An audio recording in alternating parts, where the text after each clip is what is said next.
পাকিস্তানকে টপকে ওডিআই র্যাঙ্কিংয়ে ৬ বাংলাদেশ। দক্ষিণ আফ্রিকার মাটিতে ইতিহাস গড়ে প্রথমবারের মতো ওয়ানডে সিরিজ জেতে বাংলাদেশ। আর এতেই আইসিসির রেটিং পয়েন্টে পাকিস্তানের ঘাড়ে শ্বাস ফেলতে থাকে টাইগাররা। সিরিজ জয় সপ্তাহ পেরোতে না পেরোতেই সুসংবাদ পেল বাংলাদেশ দল। ঘরের মাঠে অস্ট্রেলিয়ার কাছে পাকিস্তানের হারে ওডিআই র্যাঙ্কিংয়ে ৬ উঠে এসেছে বাংলাদেশ।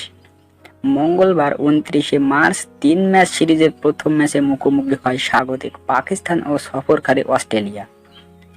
৮৮ রানের পরাজয়ে পাকিস্তানের রেটিং পয়েন্ট কিছু কমেছে। সিরিজ শুরুর আগে পাকিস্তানের রেটিং ছিল ৯৩। প্রথম ম্যাচ হারের পর দলটির রেটিং ৯২.৫০। বাংলাদেশের রেটিং পয়েন্ট বর্তমান ৯৩.০৬।